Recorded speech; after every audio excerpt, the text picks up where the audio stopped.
here. I would like to extend my sincere thanks to them for kindly accepting my invitation. Finally, I will express my gratitude to all of you for participating in this seminar. Your presence here is greatly appreciated. Now, I have the honor to introduce you, Profa Agnieszka Dobrzyń. Yes. So it should be a picture here. Maybe I will just stand up. Yeah. Her took her PhD in medical science from the Medical University of Vila, Yes. Poland, in 2001. From 2002 to 2016, engaged in postdoctoral training at the Department of Biochemistry, University of Wisconsin, Madison, United States. In 2006, she obtained his habilitation, and then he was recognized as a full professor in biology with the title conferred by the President of Poland. In 2022, she was honored as a member of Polish Academy of Science. Using his research outcomes, she became director of Nencki Institute of Experimental Biology in Warsaw, Poland. She is the head of the Laboratory of Cell Cycling and Metabolic Design. Her laboratory is focused on signaling pathway affected by lipid mediators during pancreatic organogenesis and the alpha-beta cells communication in insulin resistance and diabetes.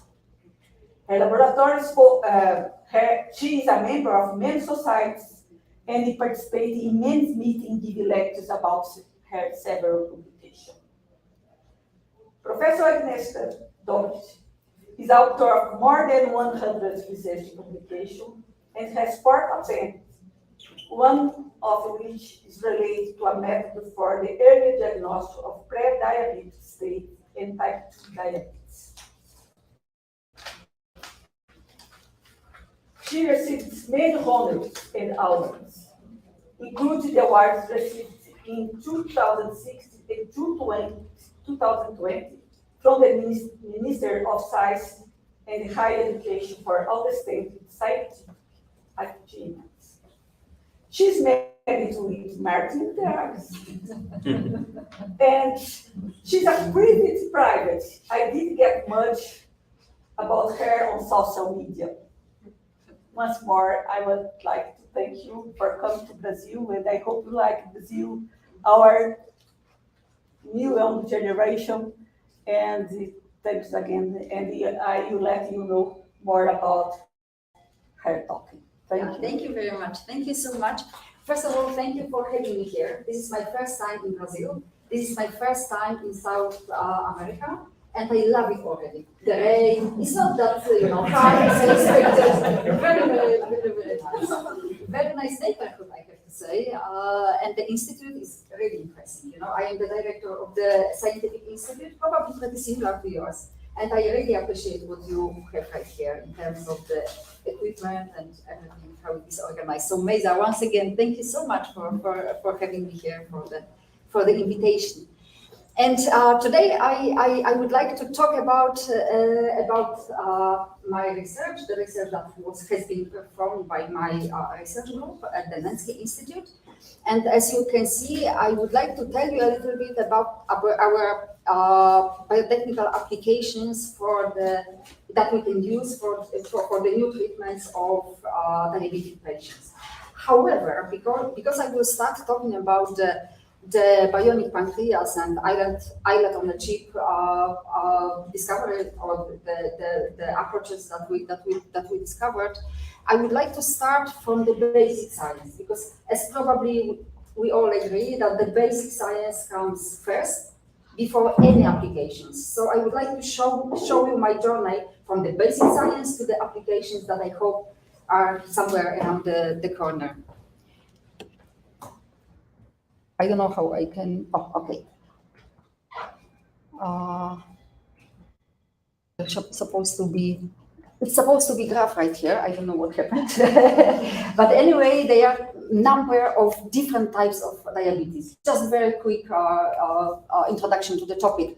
So I'm sure you know about type 1 diabetes that is mainly diagnosed during the childhood. I'm sure you know about type 2 diabetes, which is a major problem in the world. And there are also a number of so-called body diabetes. Probably, I'm not sure whether you heard about that. These parts are this kind of diabetes are related to the either the polymorphism or some mutations in the single gene. And I don't want to speak about this body diabetes or type 1. I would like to focus on type 2 diabetes because that's where my study comes here. Yeah, do you think that would be? Yes. Oh, okay. This is the camera. Yes. Of course. Yes. And then, so speaking about type 2 diabetes, actually this is a very complex disease. And there are two main dysfunctions that are very characteristic for the type 2 diabetes. First, that's the insulin resistance, and the second is the beta cell dysfunction. And so we studied the diabetes based on the animal models. As you know, I'm working at the Experimental Biology Institute, and this is one of the models that we are working on. So as you see, this is the model that's the ZDF rats. That's the model for type 2 diabetes. This is the rats that, in fact, they develop the diabetes while they age. And this is a very typical part about the diabetes that is usually associated with the obesity. So basically in this model, it works exactly the same way in human. When the body became more obese, they start to develop the insulin resistance. And then pancreatic beta cells, they try to synthesize much more insulin to meet the needs of the higher insulin for the insulin resistance. And basically up to this moment, when you check the glucose level or any other signs of the diabetes, these animals don't show anything that usually is checked also for the human being for the diabetes. And once usually the type 2 diabetes is diagnosed at this point, when the pancreatic beta cells are cannot produce as much insulin as needed for the insulin resistance, and that's when the type 2 diabetes is usually diagnosed. So again, the obesity is the major. Actually, this is most of the cases for the diabetic patients that are associated with the overweight or obesity. So that's why that's okay. So that's why there is number of studies that are focused on the obesity, and in fact, something I don't know why these slides cannot show the pictures or the pictures that I have here, but okay, I will use it without the picture. So basically, when you age and when you get obese, again exactly the same way as it happens in the animals, the insulin resistance occurs. And in these obese people, one of the things that you hear from the medical doctor when you are obese, when you have the diabetes, the doctor says, "Hey, you need to lose weight." This is the first thing that you hear anytime. And what is really interesting, when you lose a little bit of weight, even like the 5 kilograms or 10 kilograms, your all the parameters that you check for the diabetes really improve. So this is one of the reasons why a lot of studies focus on the adipose tissue in terms of to find the way how the diabetes is developing.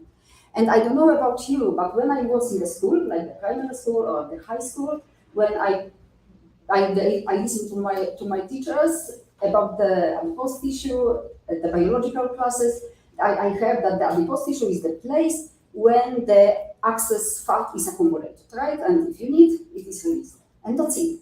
And today we know that the adipose tissue, it's in fact, that's the endocrine organ.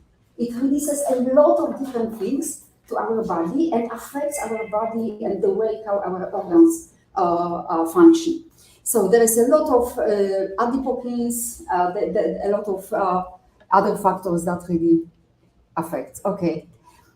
And right here is the second part of this of this slide that doesn't appear for any reason. So basically, when you are obese, your adipocytes change dramatically. So the way how the factors that are synthesized from the obese adipocytes, for the cells that build adipose tissue, is completely different than the healthy adipocytes. So there is no doubt that whatever is released from the adipose tissue in obese people is completely different when you compare to the factors secreted in the lean person. So basically, we know that whatever is synthesized and released from the fat tissue, it affects liver, it affects skeletal muscle, and causes the insulin resistance that we observe in type 2 diabetes. And it also affects any other tissues, mainly via the cytokines and fatty acids that are released. But then, actually, everything seems to be so clear. Okay, you are obese, you have adipose tissue, your adipocytes secretes many different factors. So in theory, when you reduce the amount of adipose tissue from your body, you're supposed to be healthy. But it is not entirely true. This is the example of the lipodystrophy. So this is the disease when the person has no adipose tissue at all. And in fact, when you diagnose this person, it has a very severe diabetes, even more severe than the obese people. And when you take like the biopsy of the muscle or some other organs, you cannot even recognize which one comes from the lean person and which one comes from the adipose tissue, from the obese person. So that's why this dogma that the adipose tissue is something that really makes you sick is put into the question mark. So then the question is adipose tissue really the one that affects you, that leads into the diabetes in these obese people? And this is a very simple experiment, again, made on the animal models. So this is the DB mouse, this is the insulin resistant, and the mice that also suffers from the lipodystrophy and diabetes. And I don't know whether you've seen this kind of mice. Actually, it has this size. This is my hand, by the way. So this is this size, and it looks very cute. And this is the mice that is deficient in leptin receptor in every part of the body. And then what can be done? We can transfect this animal with a specific vector that has AP2 promoter that reintroduce the leptin receptor specifically in adipose tissue. And then this transgenic mouse looks like that. So basically, we have mouse that don't have the leptin receptor in most of the tissues, but adipose tissue. And as you can see, we have the lean mouse that in fact has all the symptoms of type 2 diabetes. So as you see polyuria, do you see this wet part of them? Of course, they drink much more. It's another side of the type 2 diabetes. And they also have the glucose in the urine. So this is something that you very easily check on the animal models that the animal is diabetic. So when you look at the tissues to check what really happens with these animals with no adipose tissue, we see that all the excess fat that comes either with the food or is synthesized in the liver, it starts to accumulate in islets, pancreatic islets, in the liver, in the heart, in the muscle. So that's why this animal, in fact, suffers a lot of different diseases, including like insulin resistance and type 2 diabetes. So we are absolutely sure today that, first of all, of course, all the adipokines, the other inflammatory cytokines, everything what is released from this affected by obesity adipose tissue, it does affect the non-fat tissues and leads into the insulin resistance or the impaired insulin secretion, but it is not the necessary part. If you have no adipose tissue and still you have excess fat, all this excess fat leads into the tissues that and became toxic, and this is the one of the reasons why these tissues do not function properly. And this phenomenon we call lipotoxicity. And we know pretty much how the lipotoxicity occurs. So first of all, of course, it leads into the defects in autophagy. It affects it leads into the oxidative stress. It affects the gene expression. What is a very interesting, actually, this is one of the topics I won't talk today about that, but the fatty acids, they are very active. And one of the way how they affect our body is they are changing the level of expression in different genes. Very interesting stuff. I hope maybe we will meet again and I will tell you about these issues. But something that is really important that I would like to point out today, that I would like you to spread the information, especially to the young ones, to the young girls and boys, that they should not fight with adipose tissue, because we really need adipose tissue to be healthy. Of course, too much adipose tissue is not good, but having no adipose tissue is even worse than having too much.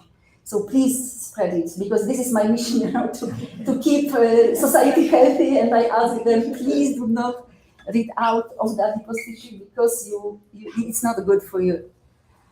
And one of the reasons why it is not good for you, and what happens with the cells inside the pancreatic islets, is the changes that we can observe in the pancreatic beta cells, so the cells that release insulin.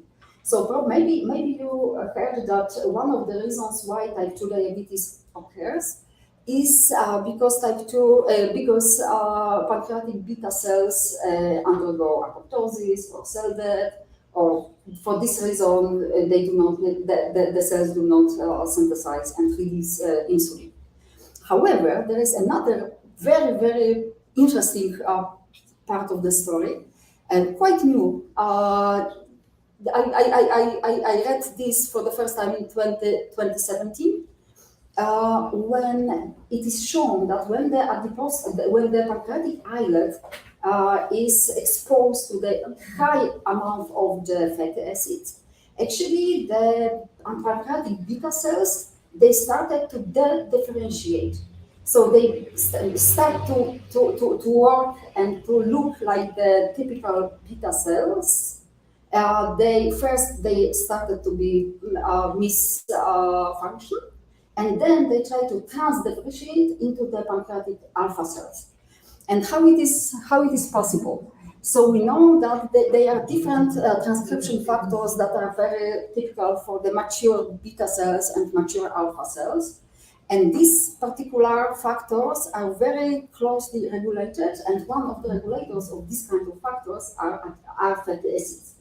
So that's why when you overwhelm with the particular fatty acids, you can affect this very well-established dynamics between and the amount of the beta cells and the alpha cells is the number of cells actually should be kept in the certain level. Once this equilibrium is affected, the cells started to transdifferentiate into one to each other. Very, very interesting thing, especially for the point of view of the medicine that we will be talking about pretty soon.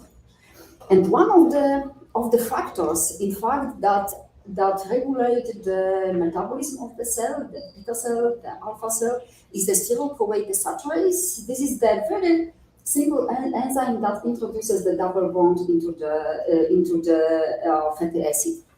And we've been working on this animal model for years. As you can see, we started in 2004, and the last paper we released this year. So we know that as CP1, we have 2 patents on this, because we do believe that this is a very good enzyme that could be used for either the treatment of diabetes or for the diagnosis of it. And we know that when you shut down SCD1, the animal became the resistance to high-fat diet induced obesity and insulin sensitivity, which is the most important thing. And what is interesting, when you shut down this SCD1 gene, you can also affect the factors that in fact are the transcription factors that in fact are important for keeping the identity of beta cells or alpha cells while type 2 diabetes progresses. So this is one of our last papers that describes this phenomenon. So we know that when you affect either the SCT1 gene expression, or when you overexpress or overexpose the cells with the fatty acids that are product of the SCD1 enzyme, you can easily affect the transition of the alpha to beta cells in the pancreatic islet. So again, that's the experiment that shows that when you basically reintroduce the human SCD1 to the affected cells, you can reverse the phenomenon, which shows that it is really true. And one of the reasons why we think the SCD1 and the fatty acids affect the gene expression, that's the epigenetic regulations. And we've been looking at the DNA methylation. And as you can see, this is a very pretty picture of the chromosomes and the pattern of the distribution of the DNA methylation. You can see clearly that when you inhibit the SCD1, the distribution is completely different from the wild type parts. And we've been also done a lot of work checking the methylation of CpG islets in the DNA. And as you can see, again, there is the huge difference between, especially you can see it here, between the inhibition of the genes. Here again, the examples of how really this methylation affects the gene expression. And one of the mechanisms that we have checked, that's the regulation of DNA transmethylase, which is again regulated by fatty acids. And when we check the DNMT1 protein level in SCD1 knockout animals, we can see clearly that it is shut down, and that's one of the reasons why the methylation level in the DNA is so different, and that's how we can manipulate the differentiation between alpha and beta cell.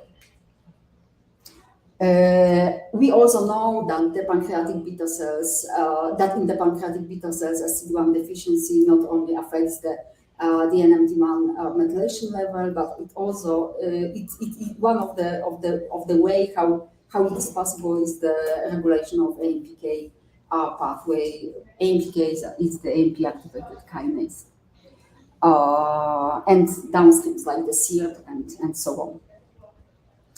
So together, while we've been doing this kind of research, we were able to show very clearly that this equilibrium between the alpha and beta cells is very narrow, and the regulation is so important. And one of the way how we can regulate it and how it is also dysregulated is the lipid metabolism and the fatty acids.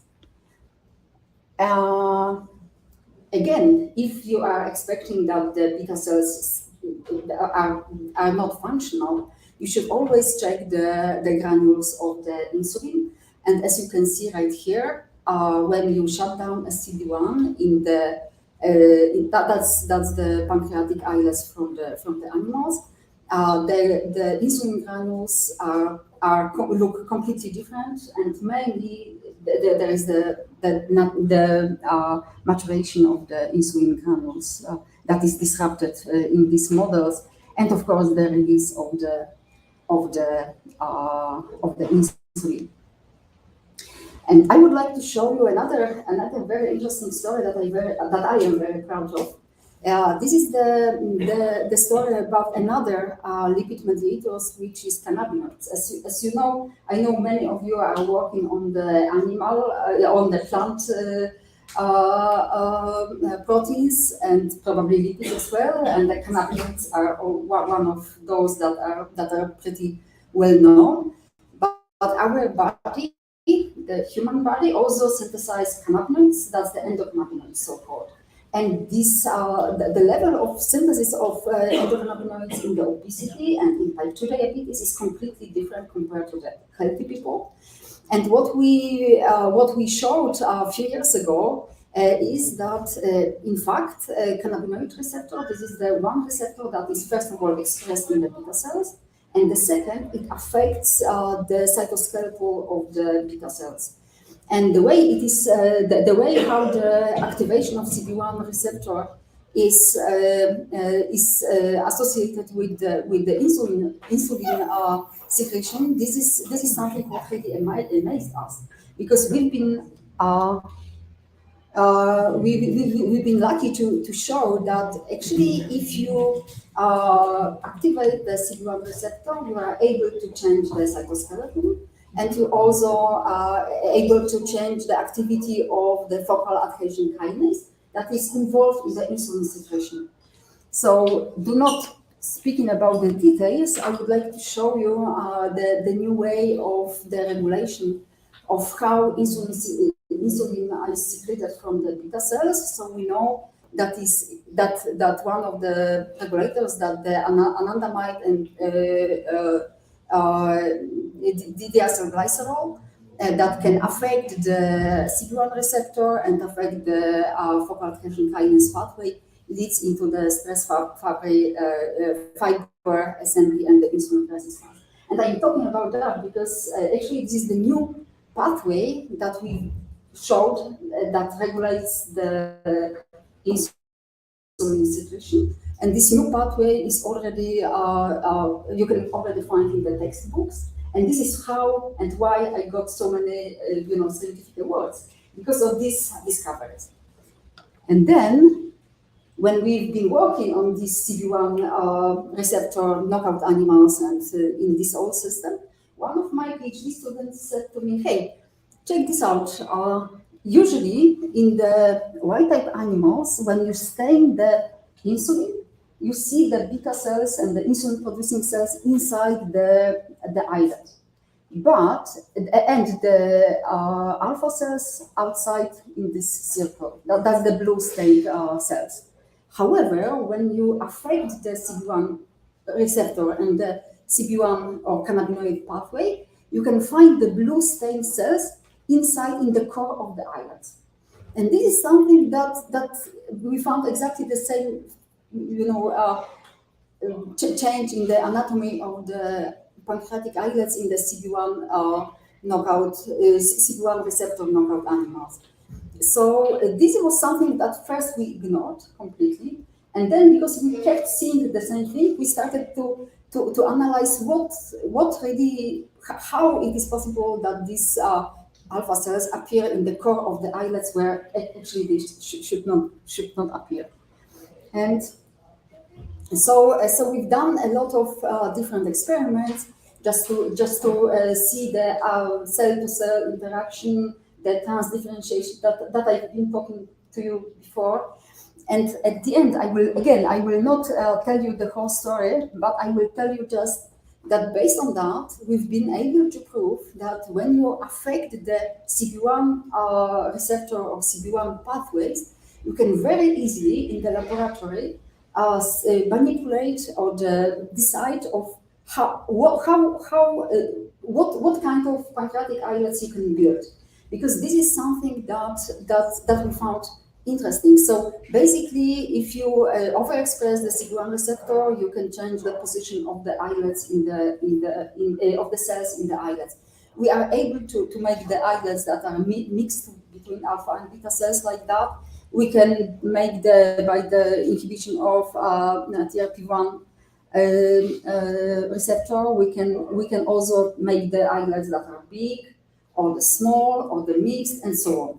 And I'm speaking about that only because then we were thinking, maybe we can use it for the translational medicine and for something that is really needed for treatment of type 2 diabetes. So basically, this is something that probably at the Institute of Pharmacology you already know, right? So when you get to the doctor with the diagnosis of type 2 diabetes, the first thing that you will hear, change your lifestyle, no question. Okay, but if it doesn't help, in fact, it is very difficult to make person to change the lifestyle if the person is not interested in doing that. So then, of course, we start with the monotherapy always. Usually, always there is the metformin, then the dual therapy, metformin plus something. Then we go to the triple therapy. The third factor is usually the insulin in the type 2 diabetes as well, not only for the type 1. And then, of course, there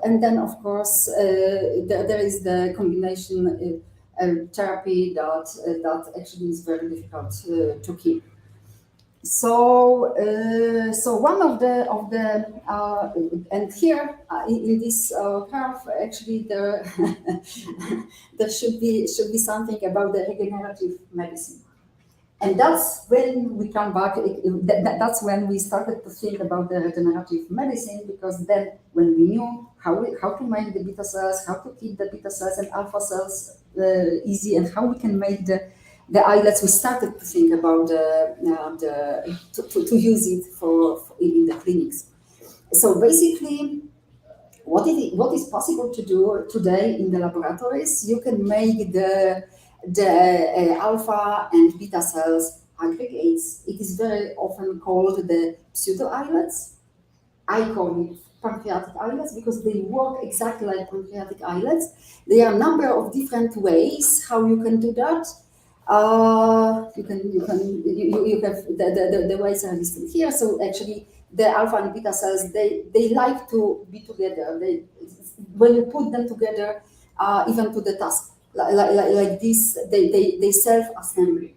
They have this natural way of they always make the 3D structure. Then, of course, it is possible to make it in this handing drop method. There are some special scaffolds that you can use to keep the alpha and beta cells to make them together. You can use the encapsulation method, and actually when guys right here are telling me that they are working on some biomaterials, let's say, I am always interested, how we eventually can put these islets into something that keep them protected from whatever is hurting them. And the final thing that I am interested most, and I've done a lot of work a lot of studies on, that's the microstructures, which are the structures that you use the microfluidity to make the islets. And this is what we are working on with my very talented PhD students, Patricia. I will show you her picture later on.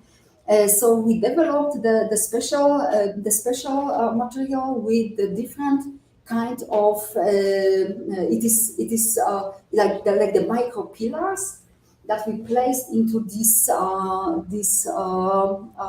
plate. And the micro pillars, actually, what they do when you put the cells, the alpha and beta cells, in the microfluid, the cells start to aggregate because these pillars do not let the cells go through. The fluid goes through. So yeah, that's the idea. So with what we That's how it looks like under the microscope. So when you put the alpha beta cells at the very beginning, they look like that, and after 24 hours later, they form a very beautiful, actually very beautiful pancreatic pseudo-islet or the islet. And when you look at that's another pictures of this method. And when you look at the cells, again, they are insulin that are staying in green and glucagon in blue, in red. And you can see the glucagon are placed right there where we wanted them to be placed, and the insulin cells are placed in the core of the islet. And we've been also we checked the islet inside. That's the confocal microscopy screen. Probably you know that. And as you can see, all the cells inside the 3D structure are alive and beautifully stained. And what is really very what made us very happy when you compare the traditional way of how the cells, the pancreatic islets can be formed. As you can see, there is this core of the dead cells, but when you do that in microfluidic systems, we don't see these dead cells in the core of the islets. This is one of the things that we suffer, that we fight with, speaking about the regenerative medicine. So basically, this microfluidic system that we've been developed, it is patented, and we use it for the basic research. And actually, that's why I wanted to tell you about that. If you have something that you think it might be used for to increase the insulin secretion from the pancreatic islets, or for in any other way can protect the islets from the environment in obesity or in other circumstances, please let me know. I would be more than happy to share this with you, because this is a very nice model to study the different compounds in terms of the pancreatic islets function as the basic research. And the second thing that we would like to use this system, I cannot say much about that because of this recording, but we believe that we could also use these microsystems for the clinics, although we haven't completed the preclinical studies, so that's why I don't want to talk about that. Maybe one day I will tell you, but this is a very elegant system and works really perfectly.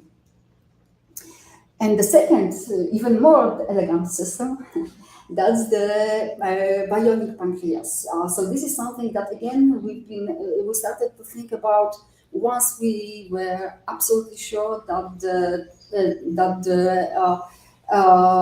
medicine that we should find a completely new way for the treatment of diabetes. And in fact, what we have right here, we've been tested for type 1 diabetes. I'm not sure it will be good for type 2 diabetes, although I still have hope that we will be able to use it. So basically, what we do here, we use the 3D printing technology, the bioprinting. I know there is a group in your institute who's doing the 3D bioprinting, so I will not go into the details. But this is a very advanced methodology how to print the scaffold that works like the tissue, and we use the islets that we produce in the cell in the laboratory for this printing. And the question is how where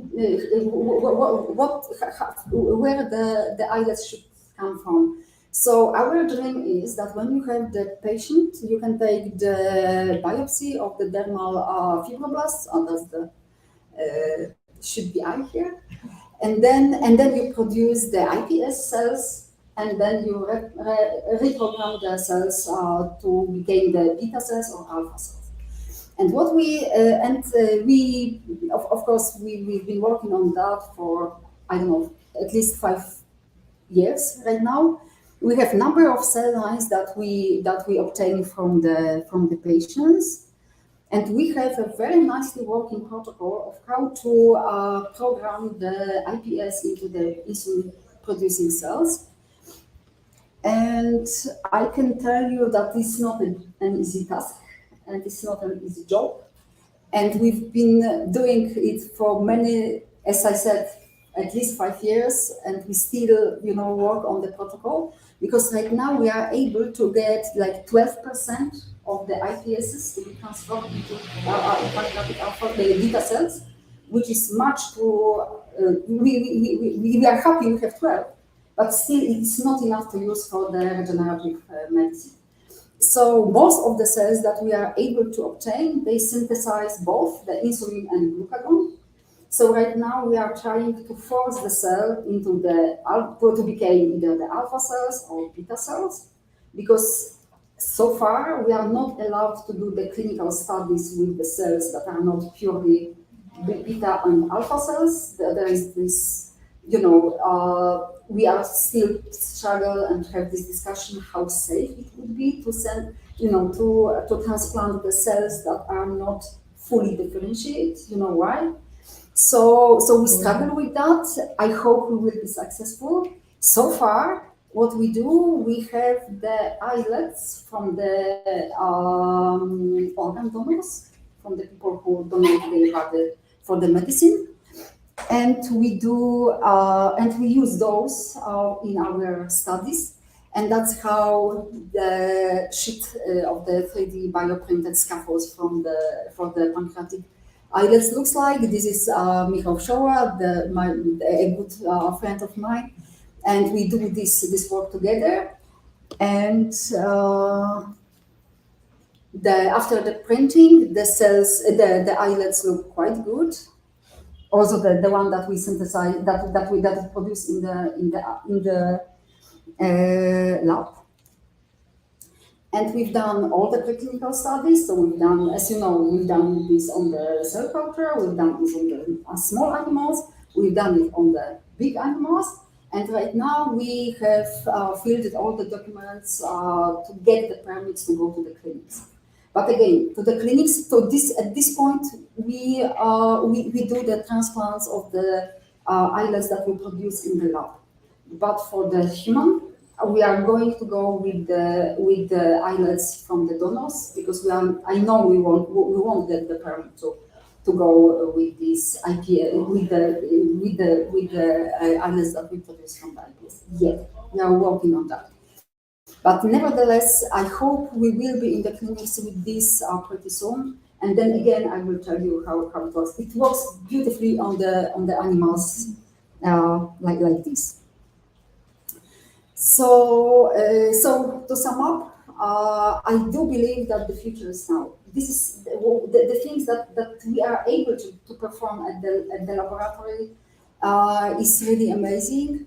And I believe on this islet-on-a-Chip technology, again, for the basic research mainly, but hopefully also for the many preclinical studies, to test the compounds and so on. Hopefully at some point, maybe to the clinics, but not sure that it will be a good direction. But for the bionic pancreas, definitely regenerative medicine is our goal. And again, I hope we should be able to get the first results from the human being very, very soon. So keep your fingers crossed. I hope it will work. And at the end, I would like to thank. This is my group in Warsaw, and that's the people who we work with on this project. This is Patrycja Sokołowska, the lady who designed and made this islet-on-a-Chip technology. Right now, she got her PhD in October last year, and right now she's doing her postdoc in the United States. And this is Kasia, who was working on this CB1 receptor project when we opened up our eyes on how we can make the islets in the lab. And Kasia is also doing her postdoc in the United States, and Aneta Dobrzyń, that's the lady who works on the transcription factors. We affect these transcription factors, and we hope it will be the answer to our problem of how to keep the iPS delivered beta cells and alpha cells with purely alpha and beta cells. So, and Aneta is still working with me, and I am very happy about that. She's such a gifted girl. She's a postdoc in my lab. Okay, and thank you so much for having me and for hearing this story. And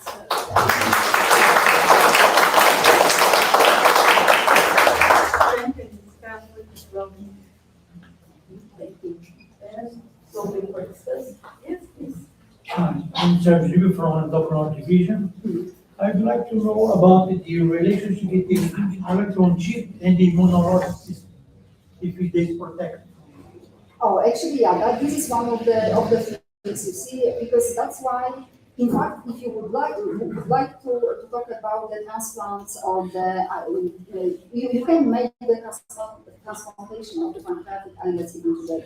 But the point is that, of course, you would need to protect your body from the cells that are not yours. So the immunological system is activated right away. So, and that's one of the problems. So as long as we are not able to have the cells that are your own, of course you need to shut down the immunological system. And this is one of the major question point of how to get to the clinics, because we've been talking about that with many of my colleagues. The shots of insulin that every diabetic person needs to do for himself or herself is not that a big deal, let's say, when you compare to the situations when you have shut down your immune system for protect people from these insulin shots, if you know what I mean. So this is a huge debate on what is what is better to the patient, what is more safe to the patient, between the having the insulin shots or having shut down the immune system. And in fact, one of the things that are happening right now, you can get the permit to transfer islets to the patient if the patient is getting other organ transplant, like the kidney, for example, very common in the type 2 diabetes. So then when there is a kidney transplant, of course, the whole procedure of shutting down the immune system is anyway introduced, so then the patient gets the islets. And then the patient doesn't have to do the insulin shots anymore. So, and I observed this kind of patients like for 20 or 50 years, and they are doing absolutely great. So this, this idea of to transplant the islets is very, very good. Unless we would be able to find something that protects the islets either on the chip or on the pancreas from the outside world, the blood and but that would be very difficult. So I think it's possible. With the good materials. Do I have yes? No. Just go.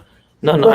I'm trying to load my presentation. You can answer. Just I want to tell you that many people from outside want to tell you congratulations. One is Lucy Casarinho, it's Tatiana Cunha, so many people are congratulating you about your yes. Hi, talking in agreement with the professor, I would like to know if you, or probably you, could consider that the body of the people who you are going to transplant this kind of molecules, this kind of chips, probably they have a context of inflammatory way because, in type 2 diabetes, for sure. For sure. This is a very inflammatory context. Epigenetics is different. So this is a very new and good and healthy cells that you are to transfer, and they may, under this context, not to survive very well.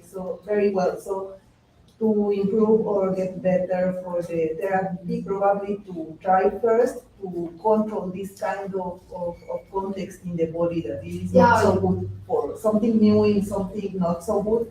Probably the efficiency could be less. You're absolutely right. But the question is how to do that, right? Even now we are suffering from, how to reduce the inflammation in the type 2 diabetic patients. Actually, one even argue that the obesity does the inflammatory disease. There's so many different inflammation factors, and this is one of the reasons why I said that the bionic pancreas is not the treatment for type 2 diabetes yet. Because indeed, you are absolutely right. When you put the, nicely synthesized, nicely made up in the laboratory, the organ, it will be affected by the inflammation that occurs in the body. There is no question for that. So for the type 1 diabetic patients, actually it's not that much of inflammation, and in most cases we see that the transplant of the beta cells and the islets should work nice. At least we hope so. In the animal you don't have these questions, right? Because we choose the animals that's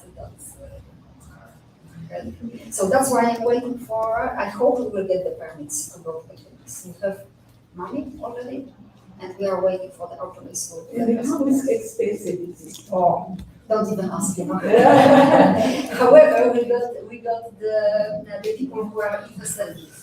Probably you know that a lot of people in the world have money, and they like to invest in the biotechnology, and they like to sponsor the startups and so on. So if you convince them that it is a good way of how to make even more money, they are open for the investments. So we already have the private investors who believe in this project. But again, we are waiting for the permits from the clinics to go there, and then of course we'll see whether it will turn out to be a success. You like interleukin 6.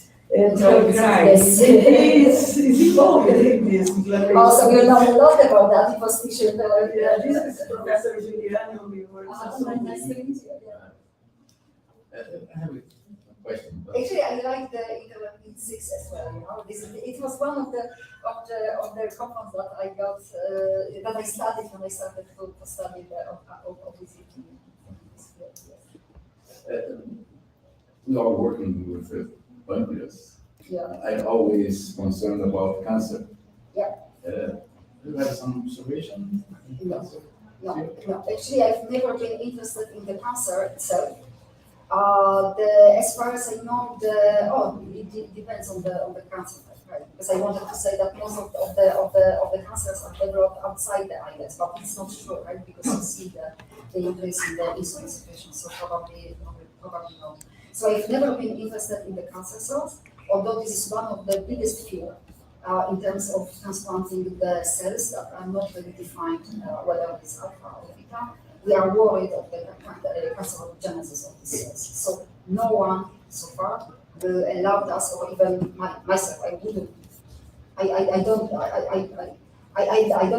I'm not sure that is a good idea, to risk that the cells that we transplant will, change into the cancer cells. So, but although we haven't seen these kind of signs, and so that's why there is the huge debate, but there is a risk. And as long as there is a risk, I don't want to risk. And I even discussed this, I believe we have some technical... Yeah, the presentation is too big to be presented online, so I have to split it probably. Okay, so I can tell you one of the things that is going on right now in this regenerative medicine in terms of the islets is, and I even spoke to one of the persons from Japan who told me that they have been quite successful. They said quite nicely work in the biomaterials, but they encapsulate the islets that they synthesize from the IPS, even though they are not fully differentiated, because everyone has the problem of the short here. So they encapsulate it in something, he didn't tell me what is it, and they are pretty sure that whatever is inside should never be released to the outside world. So this is the way of how this problem is trying to be overcome by the people working on this type of issues. I'm not really sure whether if the, let's say, Paulo, you could tell me more, when you are talking about the cancer cells, is it possible that they release some, not necessarily the cell, something that can affect other cells? They probably do, yeah. So that's why I think that this material, because it has to, be, it has to, have some pores to get insulin, glucagon, and other things, be released to allow the whatever the islet releases to be present in the blood. So if there will be something that we cannot control that is released and may harm the body, of course, it would never get, affected by the outcomes. So. I'm doing my best. Okay, so in the meantime, yeah. Yes, because I have to do Yeah, is okay? Yeah, Almost, yes. I try because it's way too big. I didn't know that it should be so small to be presented online. Okay. Once again, I'd like to thank you, Martin, and I have a honor to to you. Martin is born in Świdnica. Yes. His entire professional career is associated with Vila. He started to graduate studies from Master Science in 1999 and PhD in 2003, focused on biotech case, bioorganic case. During his career, Professor Drag has undertaken several scientific fellowships abroad. After completing his PhD, he joined Professor Guy Staub's laboratory, who many of you know, one of the world's leading scientific institute. And later, he continued his collaboration as a visiting scientist. After completing his internship, Professor Drag returned to Breslau, and he established his research group focused on proteins. He held a position of associate professor in 2006. Since 2016, he is a current full professor. And now he is additional professor of the Royal University at the Três of Vila. Nowadays, he's head of the Department of Chemical Biology and Biomedicine, where he gives lectures on chemistry. His main scientific interests are centered on design and synthesis of substrate and the activity-based drug Can I share my? But it to doesn't. decipher the mechanism of action and function of proteinases But here is in in health Portuguese, and now disease. here that you can share He's the member screen. I don't of know. many Share societies screen, Yeah, and exactly. he Yeah, but- participates in many lectures about cyber. but it doesn't show the windows. He received many honors and awards See, it shows all. for the development of high-go technology. Wait. He's married with Professor Agnieszka, and he likes to fish. I love the fish. And he registered all events using this camera. He is recognized for his expertise in viral protease research and has contributed significantly to understanding of biology of sarcophagus And this group developed the technology known as Hybrid Combinatorial Substrate Library, high efficient for the study of many families of viral proteins. I'd like to thank you again and to invite you all to learn more with him about activity profile of viral proteins. Yeah, So I hope it's work. I hope it too.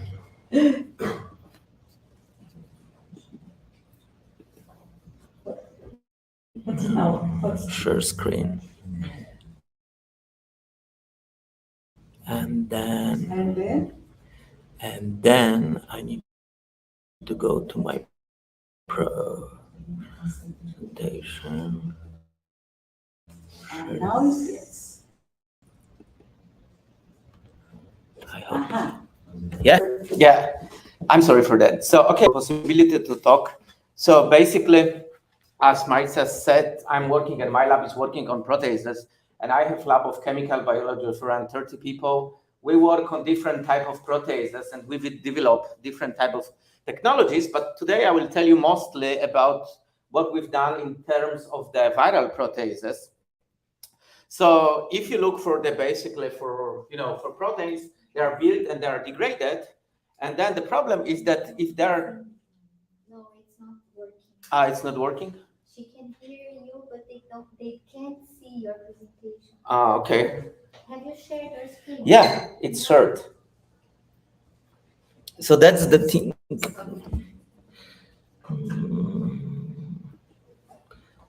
I can.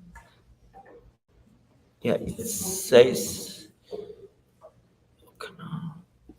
Yeah, it says it's shared. But we can do something else. No. Wait.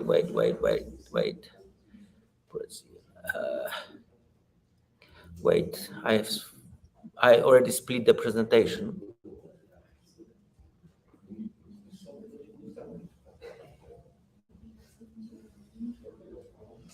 Slides. Now it's okay. Now she can see. Now she can see? Yeah. All right. Okay, but one more I need to load in between.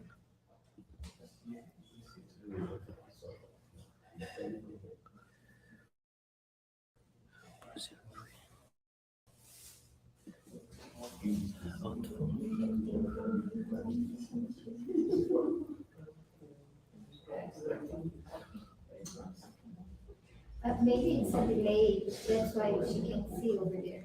Yeah, when. No, it's just.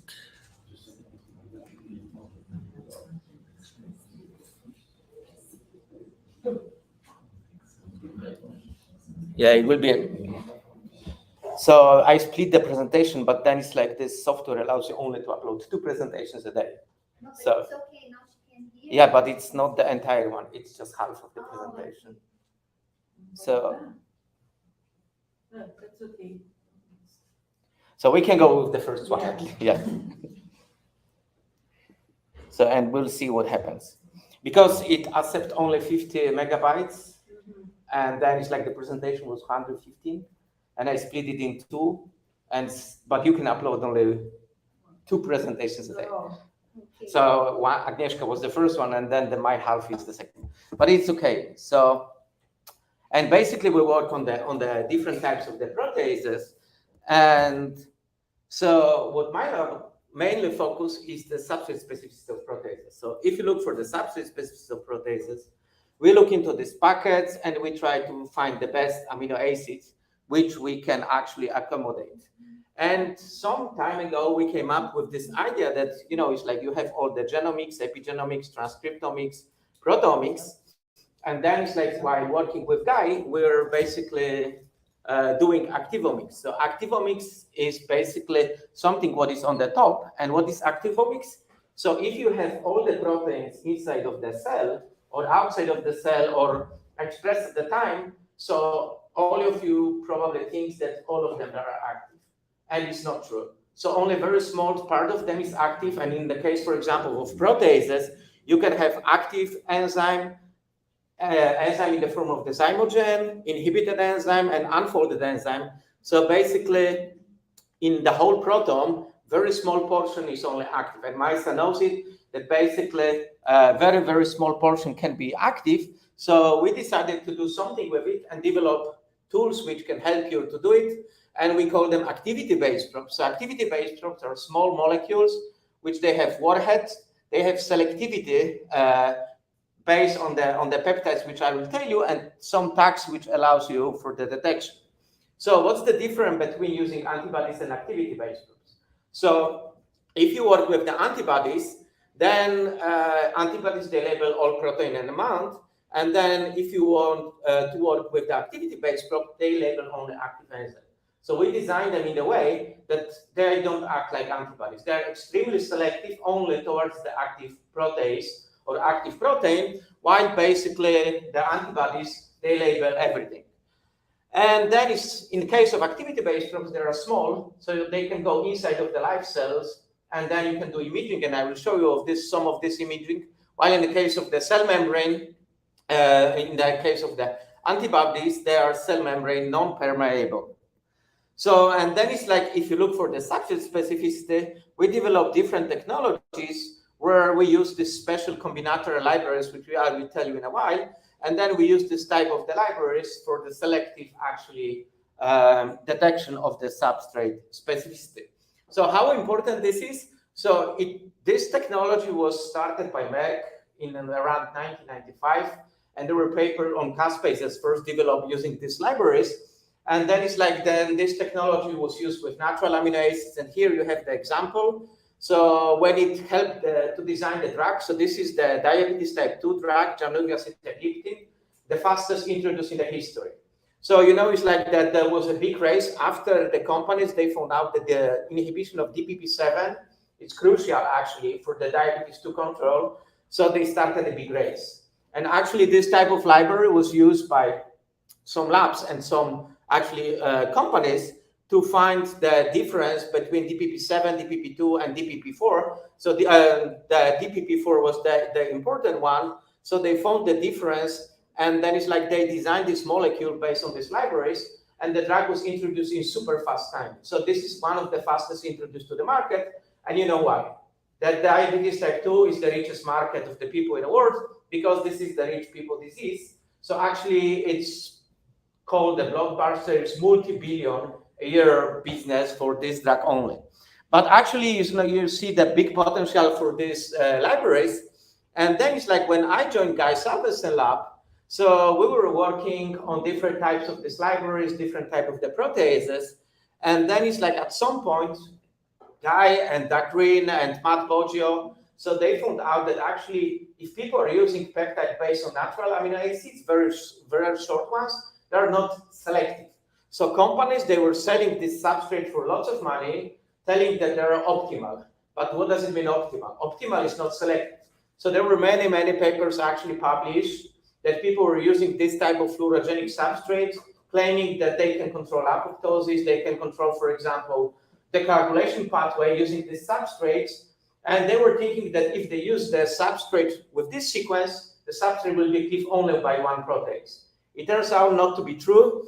And then Guy published with Doug Green this paper, which totally ruined many actually companies' dogma that they are developing selective substrate. Then very shortly after, Matt Boggio published a paper in which he showed actually that whatever companies are claiming with the inhibitors is not true.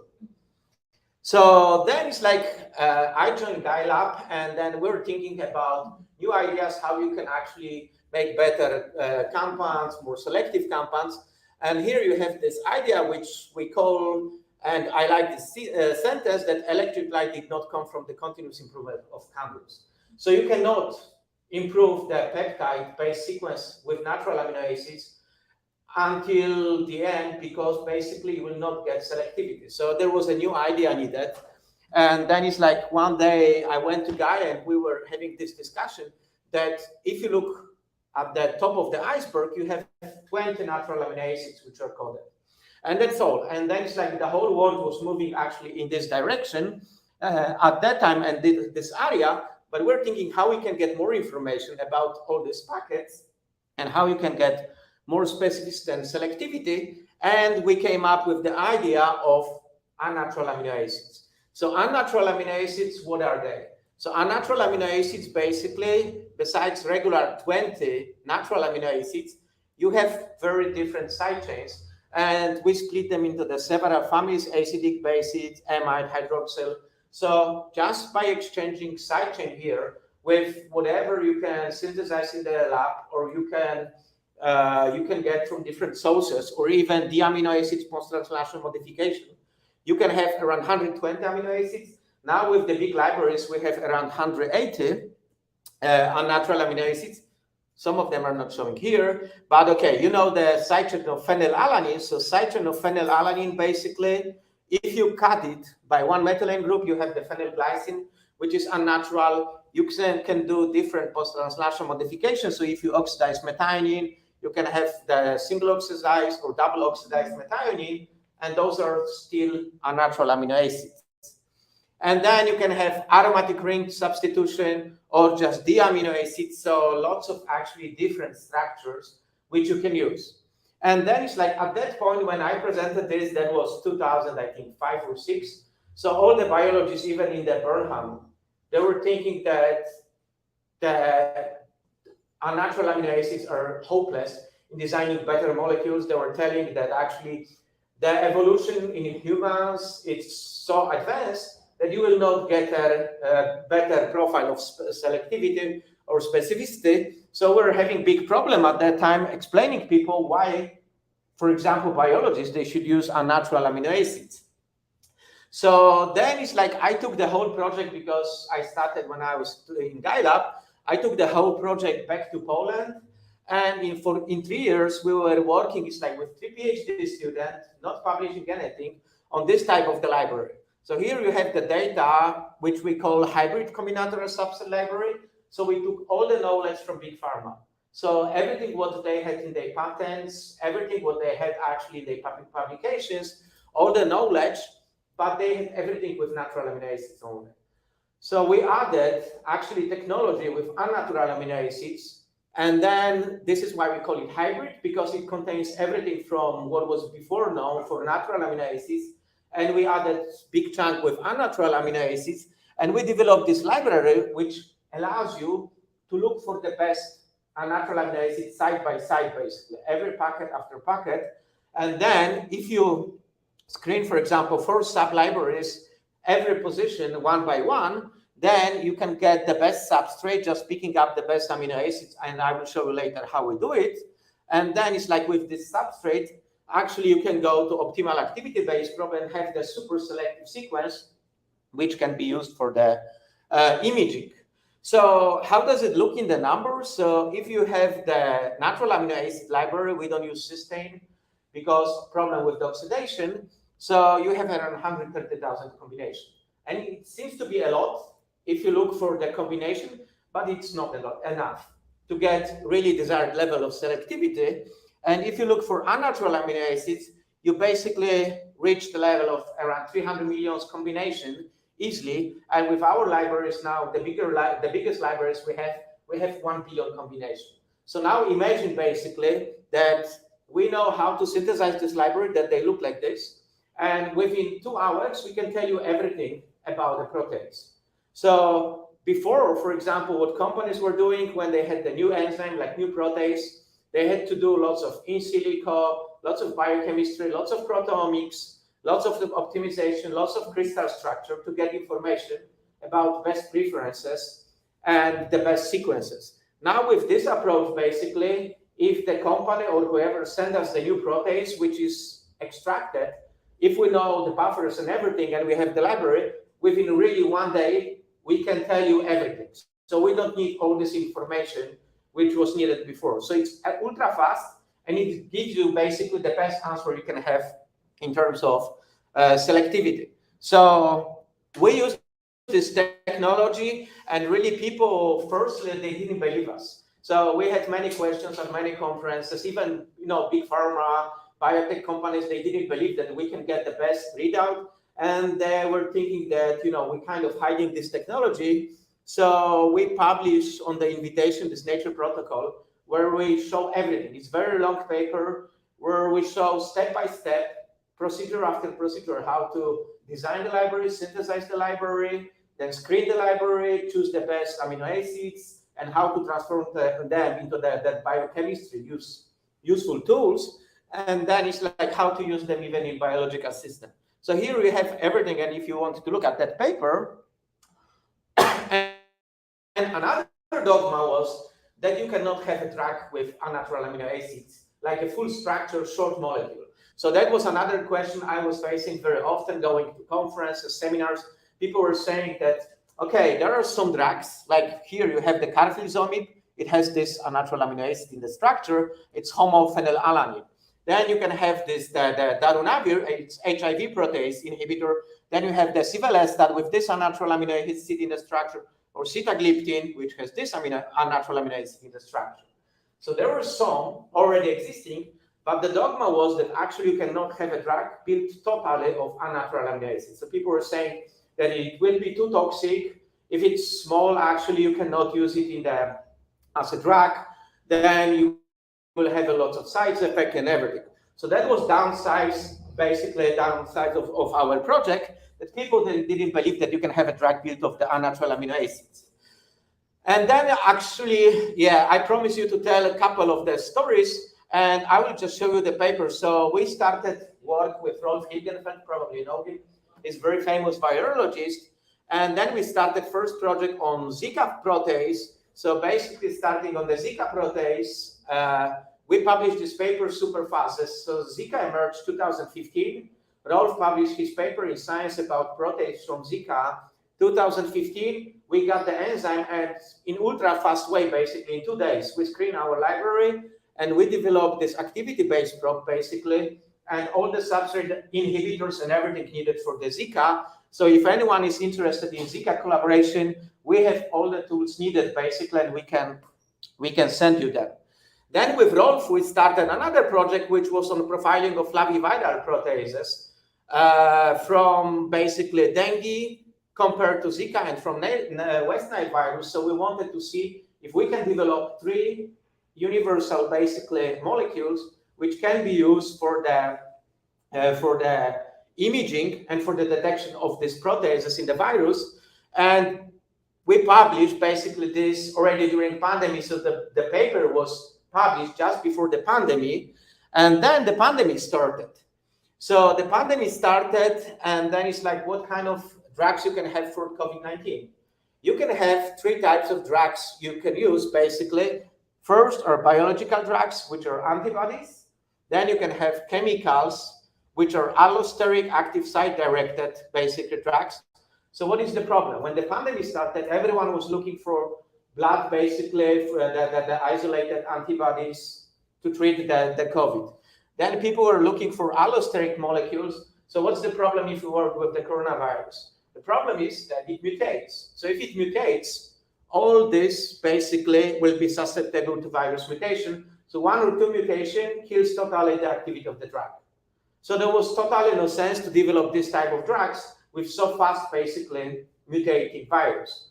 And of course, you can get lucky and maybe get the selective drug for maybe 2 or 3 variants. But all we know now that actually the process of drug development is too long that you can actually hit the right version of the virus or the variant. So the only one type of drug which works is active site-directed. So active site-directed drugs are resistant to virus mutation. And there are mainly 2 targets you can hit. Both of them are human proteases. The viral proteases, which are developed in the human cells, and these proteases are MPRO and PLPRO. So basically, when the coronavirus enters the cell, it has in RNA coded MPRO and PLPRO. And then it is interesting that there are 2 other proteases involved in this. The receptor for the coronavirus is ACE2. So, it's also a protease, angiotensin converting enzyme.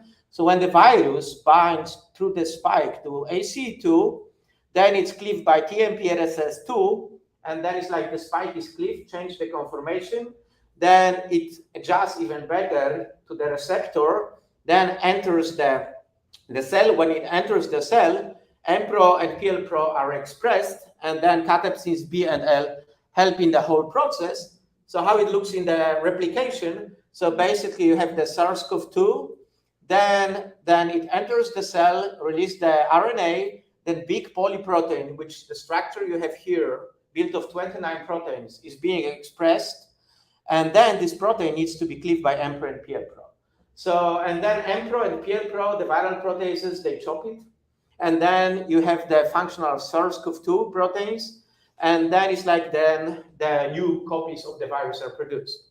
So working with the SARS-1, and I was lucky or unlucky to work when I was in States also to work with the SARS-1 proteases, we knew that if you inhibit M-Pro or PL-Pro, you immediately kill the virus. So the replication. So if you kill the virus replication, then you immediately actually have a really good drug candidate. So when basically Chinese on the beginning of 2020, when even the pandemic or even people were not aware that much of the pandemic, when the Chinese on January 10th, I think it's like they published the genome structure, we look into the genome structure and we found that there is M-Pro and PL-Pro. So we knew that basically we have everything ready to work on this in terms of the selectivity and specificity. So I will tell you now about M-Pro, and basically the M-Pro, this is the crystal structure and it looks like a heart. So some people, they call it even heart of the virus basically, but this is the M-Pro with the inhibitor. So M-Pro is the most important. It's called the main protease and is responsible for all this cleavage of this the big protease. And here is the luckiest actually part of whole project.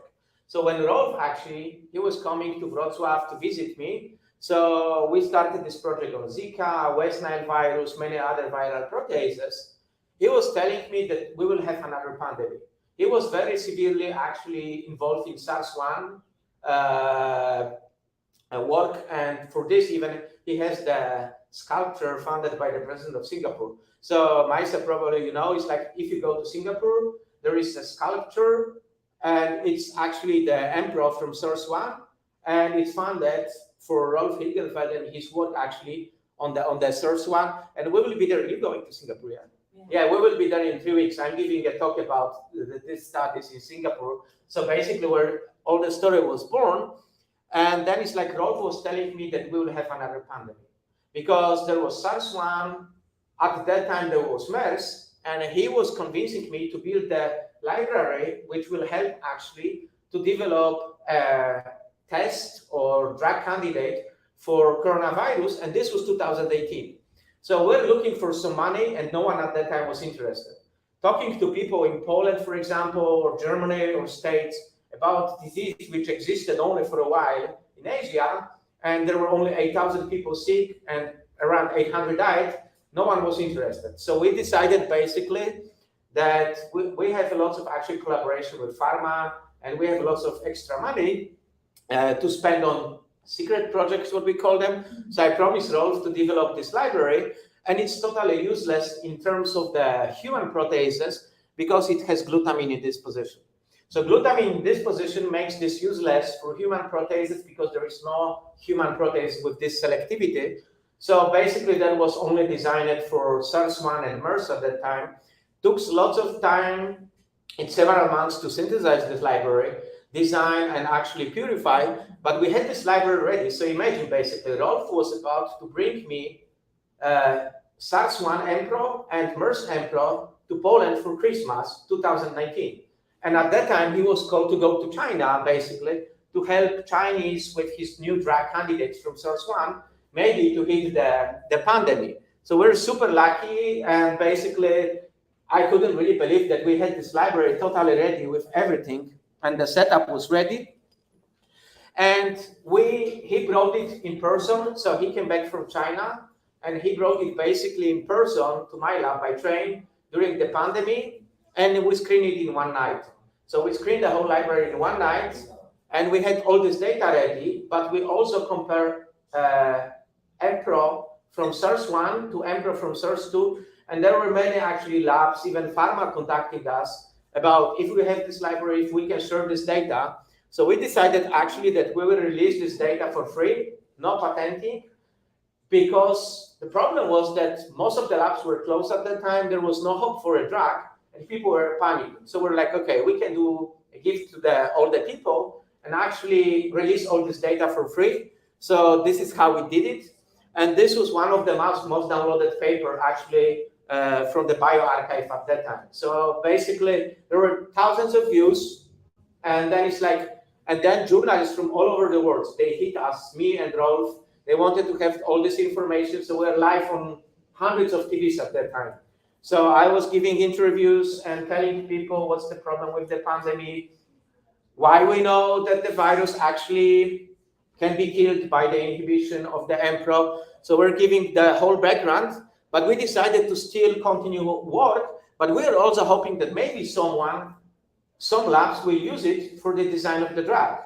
And we gave the people actually the suggestion that the specificity of profiling can be basis for the anti-COVID drug design. So we decided to use, of course, this type of the library, which I presented you, and screen all the positions. And here you have the activity screening, and it doesn't show under. So we did screen, it's like all amino acids. We compare EMPRO from SARS-1, EMPRO from SARS-2. And you can see that Pfizer, they had a drug which they developed for SARS-1. There was a drug candidate, and this drug candidate, it didn't work because it's intravenous. So they stopped clinical trials very fast, because if you want to have a drug to treat actually the viral infection, this drug needs to be given basically at home. You don't want the drug for which you need to go to the hospital where there are many sick people, and you will get the drug every day. It doesn't work to give it the drug to the blood. So what you want to do actually, you want to develop a drug which is a pill. So they stopped this trial, and then it's like basically we decided to work on to look at the preferences in P3 position, which is crucial. And here you can see that D-tyrosine and T-leucine, they were the best amino acids. So here you can see the data. It's for EMPRO from 1 and EMPRO from 2, so no mutations. And then it's like, to our surprise, 1 year later in 2021, Pfizer, they presented this molecule. So this molecule, they presented that this is the candidate in the clinical trials, and they actually took two elements. It's glutamine, which is masked. This is the nitrile, and this is the proline. So basically Pfizer took from us this hit. So basically Pfizer used our paper, and we know that they use our paper to actually look for selectivity here, because selectivity is the most important in this molecule. So they use this T-leucine, then they search basically, and this part is from the bocaprevir. You know, bocaprevir is the other antiviral drug. So basically they use it, and then it's like they even cite in their paper that the science paper on the development that they use this T-leucine. So it's like 1/3 of this drug, which is now the only drug designed for the COVID. It's coming, let's say, from our screening. But here is something more. So this is the first molecule accepted by FDA, which contains 3 unnatural amino acids. So this is the first molecule ever which contains 1, 2, 3 unnatural amino acids and no natural amino acid in the structure. So actually they were able to force FDA and other agencies to accept this type of drug. And another thing good for us is that also it hits the cysteine protease. And we know in our field to have a drug for cysteine protease was impossible for 30 years, because FDA was rejecting all the fights for the cysteine proteases. So Pfizer, they've done really like the great job, you know, it's like then validating our technology. So with unnatural amino acids, and then it's like that you can use actually this type of approach for the selection of the best molecules, and you can design the final molecule. And we published another version in bioRxiv, and then it's like many actually top editors from top papers, they contacted us about publishing the story, and we decided to go with Nature Chemical Biology for the reason that it's almost impossible to publish it. They publish 4 papers a month. So it's even harder to publish than in Science and in Nature, I would say, in Nature Chemical Biology. And then it's like we've done lots of extra studies, which I'm going to show you now, on this SARS-2, basically AMPRO inhibitors and activity-based probes for patient samples imaging.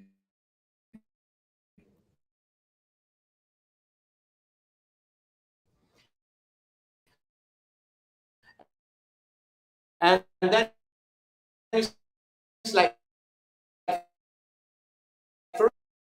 first thing we've done integrates and for the screening, and then it's like using this information, we wanted to prove that the virus exists.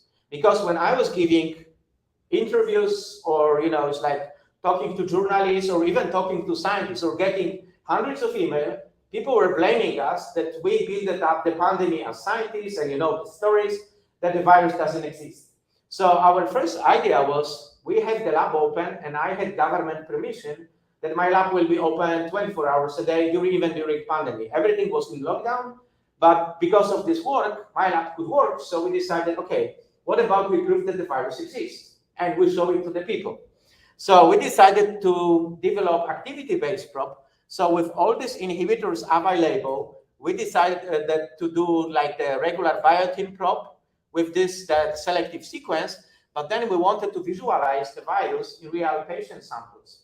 So we wanted to take the patient samples, and that was already March 2020, very beginning of the pandemic, and use this activity-based probe. So we designed this probe, and we tested this on isolated and expressed the AMPRO, so we could see some very nice labeling.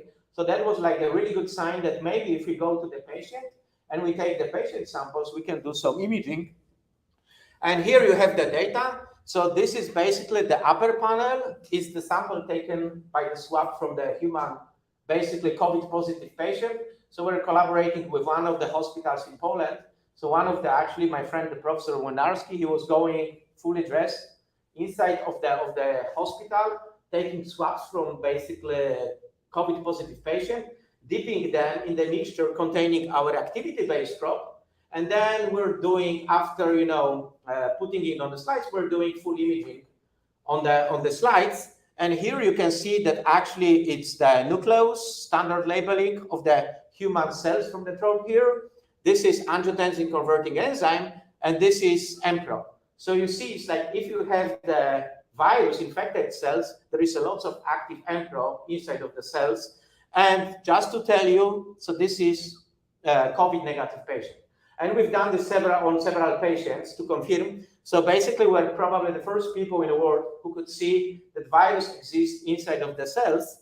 And then it's like, and it's in the active form. So we're sharing this picture and showing actually that you have a lot of activity. So you can see it's like, doesn't show precisely here, but some of the cells, they are not that much infected. And in some cells, you can see that there is lots of signal. So they were at different stages of the virus infection. So basically, more AMPRO probably means that more virus is already produced and more virus is active at that time. So we had all this data actually available. And then if you do all these overlaps, you can see actually that all it's coming from the same cells. So that was like a first really proof. And this was the work already from March 2020, very beginning of the pandemic, that the virus exists. But that was also the proof that AMPRO is in active form. So it's very good medical target to hit actually with all available drugs. And then it's like also at that time, people, they didn't want to believe us that SARS-2 infected cells actually can be, the replication can be stopped by this type of the inhibitors we developed here, like this type of inhibitor. So basically very similar to Paxlovid, what was developed. So we contacted Johan Nates. So Johan Nates is a very good virologist from Leuven University and is a very good friend of mine and Rolf Hilgenfeld. So at that time and until even now, the whole lab basically were developing different type of assays. They were working with all the big pharma on checking the virus infected cells. So we contacted him, and at that time he was developing a special model for the visualization of the protease inhibitors. So, and then they decided to test it as the first actually shot our inhibitors and compared to remdesivir, because remdesivir at that time was the only available drug to test on the virus infected cells. And you can see that actually the inhibitor I show you was as good basically as remdesivir in hitting the viral infection. So basically we could reduce dramatically viral load. And then the good thing was that actually it has much lower cytotoxicity for the healthy cells comparing to remdesivir. So this is basically what later with this, residues become the Pfizer drug. So basically a natural amino acid in the short structure which can hit the embryo. And we've done first commercialization. So the bad side of the story was that when we released this data for free, immediately many companies around the world, they started selling our substrates. So Guy even, Salveson, he contacted me that there is some companies selling our substrates. They were from States, from Japan, from different countries. So, and then they had no permission from us. So they had no permission, the paper was not published yet. So they could actually not sell this substrate, but they were making lots of money. But at the end, we signed a contract with this company, which is called the Peptide Institute. So they synthesize the substrate, they distribute, and then our university has 10 years contract. So this is about commercialization.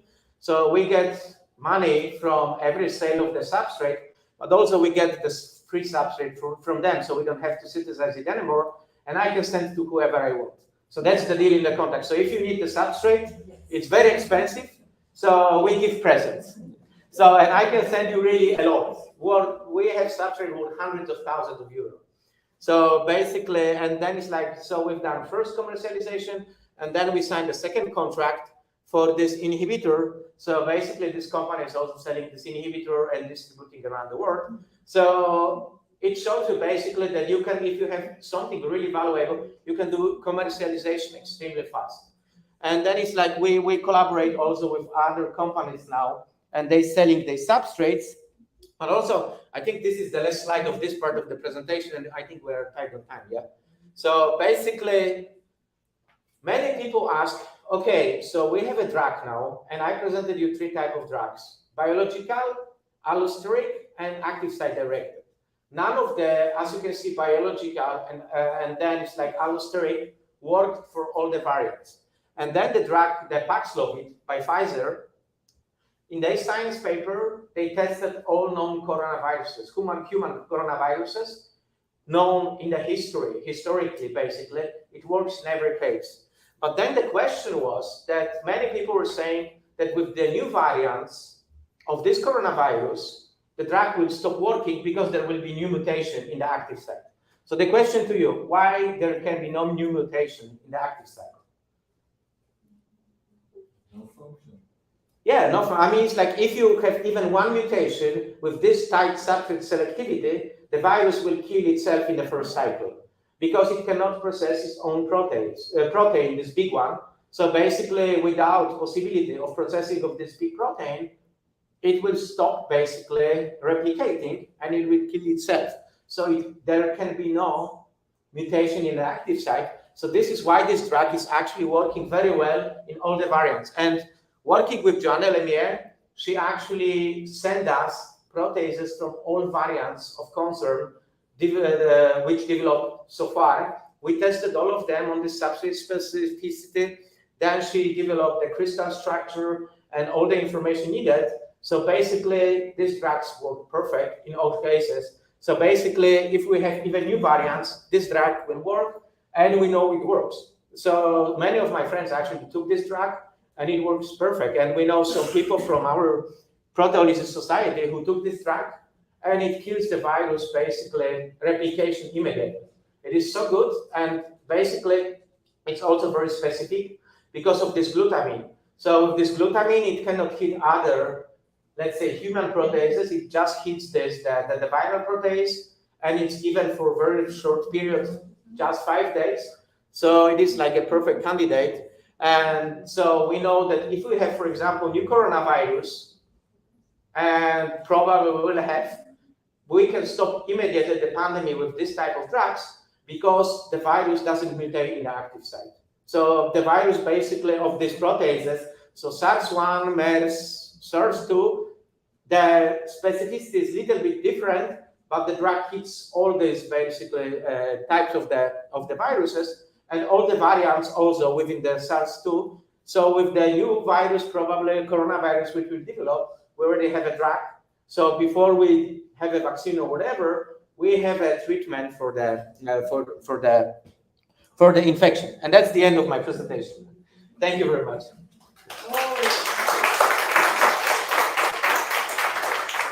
I can tell you, I wanted to tell you also about the PL-Pro, because we've done similar work on the second protease. So basically, we've done the full work also on the second protease. So we published 2 papers for free. First was M-Pro, and the second was PL-Pro. And I would tell you, it's like why the PL-Pro is so bad. Thank you, Martin. Oh, thank you. Thank you. So thank you very much for this wonderful topic. This is open for discussion. Excuse me, do you think that the unnatural amino acids could be an alternative for antibiotic resistant? And have you tested something in some resistant strain? I mean, it's like the unnatural. Yeah. So the idea now is that, we are working with many groups on viral proteases, but also bacterial proteases. And the dogma was that most of the bacterial proteases are cysteine proteases. So they were like hopeless in terms of new types of drugs. So Pfizer, they basically, with this drug, they opened this new perspective that first you can have a drug based on unnatural amino acids only, and then hitting cysteine proteases. So for example, we collaborate with Jan Potempa and many other groups we have, I think it's like 40 something different the bacterial proteases, and we have very good candidates now. So talking about, present by Pfizer, they've done present to us because they validate the technology, and we can develop new types of the antibiotics based on these proteases and unnatural amino acids. So this is what we're working actually now with Jan and other groups.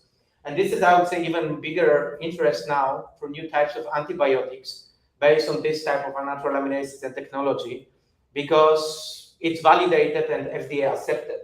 So before, it's like we had technology, it wasn't validated and accepted by FDA for human use. Now it's accepted for viral proteases for human use, so we can use it, and therapy will be probably very similar. Or maybe you can use it as toothpaste. As a toothpaste, whatever. The good thing is also that this this strategy for viral and bacterial proteases is very short. It's just 4 or 5 days, like regular antibiotics. So you don't have to develop like super selective molecules even, because they will be given for a short period of time. And then basically, it can be, we can treat different types of, bacterial infection or the multi-panel event, like the bacterial drug. So this is what we work with one of the companies actually. They are interested in developing the molecules which can be given, for example, as a cocktail. That if you have sepsis, for example, you don't know, or you have the multibacterial infection, and you don't know which bacteria actually needed to be inhibited, you can use a cocktail for a short period of time and then use it for this type of treatment. So the bacteria are, I would say, the more important for us and interesting than the viral. Martin, it's very nice to see people who is not Brazilian work with Zika, malaria, COVID.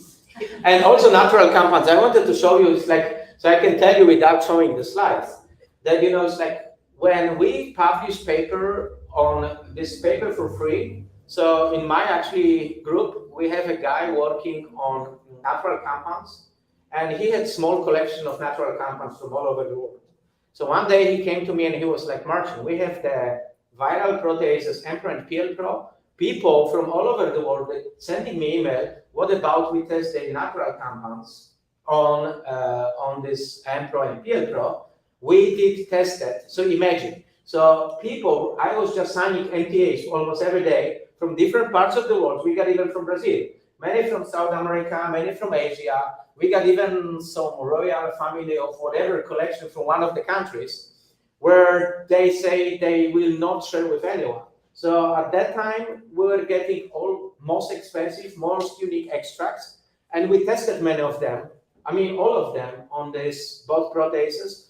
We found actually several extracts which kills to zero. So basically, if you use the extract like Listerine for mouthwashing, you can use some herb extracts and do the same actually and kill the virus. I wanted to show you this data. It's fascinating. And then it's like we had the cell extracts used every day. You can buy them. Really, they are cheap. And then it's like use them for the viral killing. And then it's like also we separated all the fractions. This is why I was talking about separation.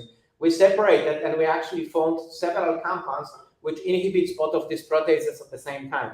And it's safe to use in humans because those are the herbs used already for thousands of years in humans.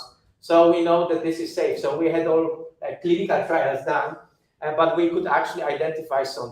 And it's published in scientific report.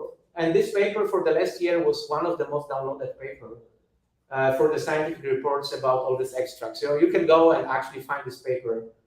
So it's like a full story, and I like working with natural compounds because they freely available, they out of the patent. So if people need to use them, they can use them for free. So you can. One big fight in Brazil, I think in the world also, is if the malaria drug, anti-malaria drug, can kill COVID. Yeah. Did you test your inhibitor, anti-malaria inhibitor to anti-COVID enzyme? And do they work? Okay, I can tell you. So there are several proteases in malaria. There are aminopeptidases. There are these catecholamine, basically cysteine proteases. And we used to work. I also collaborate with Australian groups, and we published several papers on malaria with people from Australia, with Sheena, James Wistock, several crystal structures, Matt Boggio. And so, first people on the beginning of the pandemic, when they heard the word protease, they were contacting me telling, okay, as scientists, we're hiding something because there are already existing drugs to kill viral proteases, like HIV, for example. And then it's like some people, like med doctors from the hospitals, they were applying for huge grants, getting tens of millions of dollars, basically, to run these trials. And this was happening day after day after day, and then decisions were made immediately. So it wasn't like regular application for a grant with regular panel of experts. And then it's like, I was explaining them, and once they almost killed me, and I was presenting the data on this at the medical congress, and then it's like telling them why actually HIV drugs doesn't work. Because HIV, it's very different protease with different substrate specificity. And it's different mechanism because it's aspartyl protease. And I was telling these med doctors, and they were like, oh no, you are trying to push your idea on this type of drug, not our idea on the HIV protease drug. And we know it works. You just try to stop the money for us by telling this that this drug will not work. And I wanted to make a bet for $1 million with them that it will not work. They didn't actually. But it's like there was so much money lost basically and basically wasted on these fake clinical trials where they were trying, and of course it didn't work. So at some point we're pushing that much on FDA and other agencies, telling them, don't waste millions of dollars on this type of basic approaches. As scientists working in this area, we can tell you immediately it will not work. But it's like you deal with the politicians and people, and every country they want to contribute something. But so I got lots of rude emails and threats from the lawyers, from different actually agencies that we are spreading fake facts, that HIV protease drugs they will work or other drugs will work. But it's like I learned to be resistant for all of this. So yeah. First, congratulations for your enthusiasm. Thank you. It's very contagious, your enthusiasm. And we have been working with protease for 50 years or more. Because here we work with bradykinin and angiotensin, so you need enzymes to release this peptide. So we work with this since 1950. This place is smell bradykinin Yeah. and angiotensin. Congratulations for your Thank you. nice work. I took most of your paper, I gave it a look, and your position is very important because medicine and pharmacy need good organic chemistries. And there is a big separation. They don't talk together. We know. Mainly the medical doctor, they are stupid. I am MD, I can say we are stupid. Not all, but many. Yeah. I learned during the pandemic. Many listen, some of them, they don't. They don't stupid are not MDs. This is the problem. Yeah. In practice. Anyway, but I feel very strange when they start to test the HIV protease inhibitors to COVID. It's stupid.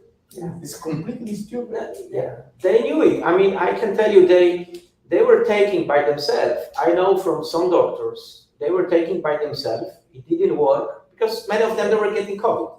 They had availability of this, inhibitors in the hospitals. They were testing them on their family relatives and everyone. But on the other side, they were applying for tens of millions of dollars for the clinical trials because they were getting money out of this.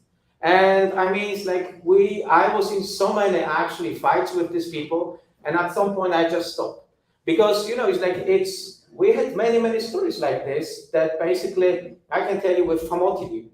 Famotidine, it's the proton pump inhibitor in the stomach. So proton pump, and it's a drug. So I was just beginning of April, I can tell you the story, it's like long story short. Beginning of April 2020, that actually one of my friends contacted me from the States telling, okay, Marcin, so there is a big clinical trial starting on $23 million, just accepted, that famotidine was discovered as the inhibitor of pela, the second protease. And he was like, you are the only person in the world who has substrates, enzyme in the lab, and you can test famotidine. And I asked him, so how they found famotidine? They say that they use the artificial intelligence, but then it's like I asked them how they came with the idea. They say that in China, when there were many cases actually of COVID, there are two drugs inhibiting the proton pump. One is omeprazole, which is expensive, and the second is famotidine. So they actually compared these two populations of people taking this drug, and they say that people with famotidine, they don't get COVID. While the people taking omeprazole, same type of the inhibitor, they get COVID. So they came up with the idea that famotidine must work. And then it's like, I asked them, okay, so how they found that this is PL inhibitor using artificial intelligence? I asked them, it's like, how actually they designed the study? And they say, it's like you have to give it intravenous 10 times higher than regular dose to see the effect. So my first question before they started everything was, okay, so how the Chinese actually, they found that famotidine works in the human while you have to give the 10 times higher concentration and intravenous instead of taking a pill. So how they found this effect? They couldn't give me the answer. So the famotidine is by prescription in Poland. So I got my med doctor friend. He actually gave me a few pills. We extracted the famotidine, the active ingredient, from the pill overnight by HPLC, lyophilizing. Then we tested in the morning, no inhibition at all, zero. So basically zero. But actually it's like, at that time, the company producing this type of drugs, it's called Pepsi in States. They claim in States that famotidine was found. They started clinical trials. So they sold everything was in the stores. You can buy it as Pepsi in the store for $700 million. So, and I was trying to put this information out, and they even were able to convince the American Congress to put it as medicine for Trump being sick at that time. So if you look at the first prescription for Donald Trump for COVID, he was taking famotidine. Even they knew it doesn't work. But companies and everyone was making lots of money. And then it's like even the chemistry and engineering use, they published the post that famotidine is the drug of the future for the COVID. And I put a comment underneath that we tested it doesn't work. Second day, I got a phone call from the lawyer from States, from one of the companies, threatening me to sue for millions of dollars that I'm spreading fake news, and then, you know, I'm contributing to the death of the people because the people will not take this drug and they will die. So, you know, at that time, I can tell you several stories like this. It was like a big fight between scientists and, you know, politicians and these big companies and everyone. And it's like, who will take what kind of drug? And I can tell you, it's like 99.9 of these drugs which were taken by the people didn't work at all. But they were taking them without an effect, paying lots of money. So, yeah, I can understand. I mean, we learned a lot of lessons. And as you mentioned, it's like fighting with med doctors, which they try to insult you, send emails, threatened by lawyers or universities. Then I was like, you know, totally resistant. I was, yeah, whatever you say, you know. We have a lot of experience here. Yeah. So, yeah, and so for me, it was like, you know, it's like first I was like a little bit maybe concerned, maybe for the first 2 weeks. But after we recognized in which direction it's going, then I was like really resistant. So I'm super resistant until even now that someone says something. Yeah. We have a hope. Yeah. We have a hope. No, we have a hope. And this year, in the American Cancer Society, they have an annual meeting, and the main subject of this year was the convergence of cancers, medical doctors, chemists, physicists, mathematicians. This is perfect. Yeah, I think it's a hope that, you know, pharma start listening to people, like, you know. This is the future. Yeah, we started collaboration actually we collaborate with many pharma, like we collaborate with Genentech. And Genentech, you know, it's big pharma and we collaborate with them for many years. We have many projects I cannot tell you, but on proteases, and actually they listen to us. They use our technology and we develop tools and everything together. But some of them, like, you know, it's like Pfizer even, they took all this data from us and then we contacted them with Rolf saying that actually they use our data. It took them around 40 days to answer a simple email. And then it's like we sent it to Pfizer Global. They actually were trying to claim that they had no kind of idea about our libraries and everything. Why in the science paper they said it. So basically they had perfect idea and they used this using as a bait in the screening, and then they could find the rest of the drug. So yeah, we are in some, you know, small fight with the Pfizer actually. And then it's like, you know, they speak pharma, and actually, you know, the good thing is that they use it and they could save millions of lives, because in the lab, like academic lab we had, we would never develop this drug. They invested, you know, 700 million or probably $1 billion to develop this drug. They validated our technology and everything, so it's okay. Yeah. So I could have hours discussion, and I could show you some emails I have. So yeah, with all this, you know, threads and all the stories from people. But you know, it's like you should just, you know, ignore them. Yeah. I love so much if we can collaborate, because we have a lot of possibilities. Yeah. Not only here in Palestras, but with cancer research. Of course. Yeah. And it would be very nice if we can talk a little bit after. Yeah, of course. Yeah. All the possibilities, and we can visit the first floor here, a laboratory like you are probably, because you work a lot of peptide synthesis. Yeah. All over.